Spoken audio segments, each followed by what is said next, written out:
Good evening. In the news for tonight. His Majesty King Abdullah II has held talks in Montenegro with President Jegov Milatovic, focusing on economic ties and efforts to end the war on Gaza. Minister of Government Communication Mohammed Al-Momani marks World Press Freedom Day by underscoring the role of responsible journalism in supporting reform and national dialogue. And Israeli airstrikes on Gaza have killed at least 77 Palestinians and nearly 280 others in the past 24 hours. Those were the headlines, and now for the news in detail.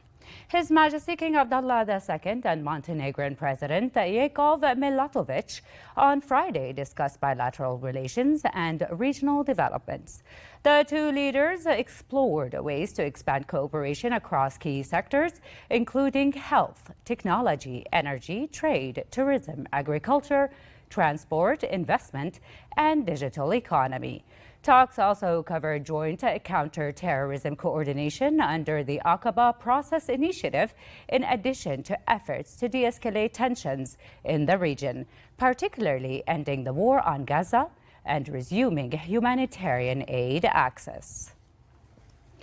Royal Court Chief Youssef Al-Aisawi has inspected a number of agricultural and development projects in the governorates of Ma'an and Aqaba.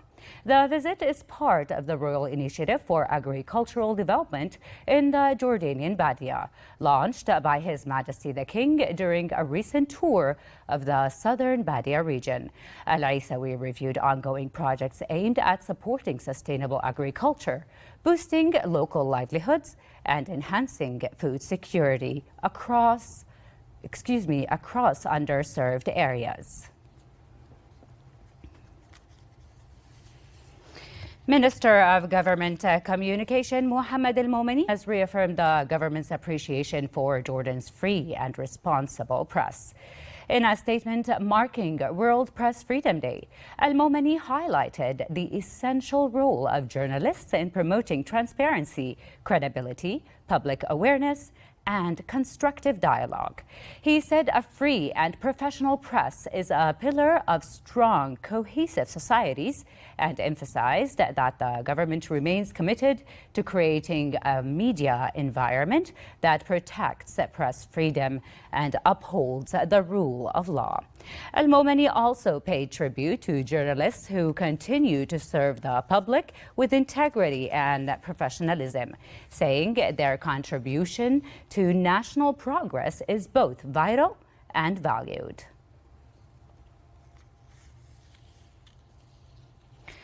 Jordan has condemned an Israeli strike near the Syrian presidential palace in Damascus, describing it as a dangerous escalation that threatens to worsen regional tensions.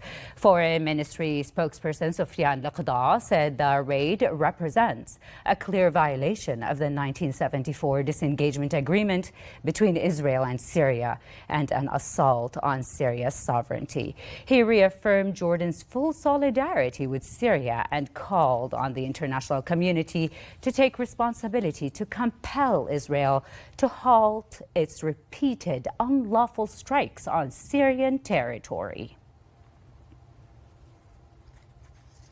Moving to the Gaza Strip, where the Jordanian Field Hospital Team South Gaza 6 have launched a blood donation campaign to help meet urgent medical needs and support Gaza's strained health sector.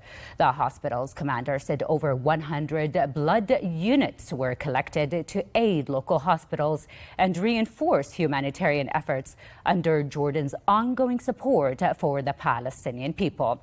Since its deployment on April the 21st, the hospital has treated nearly 10,000 patients and conducted around 95 surgical procedures.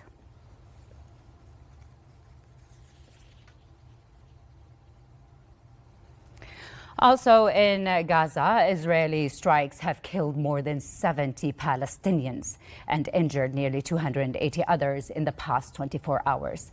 The latest figures bring the total number of Palestinians killed since October the 7th 2023 to nearly 52,500, with over 118,360 others wounded.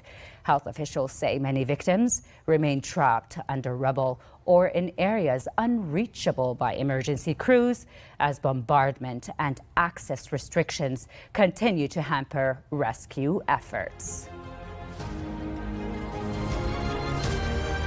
That's the end of our news for tonight. Thank you for watching.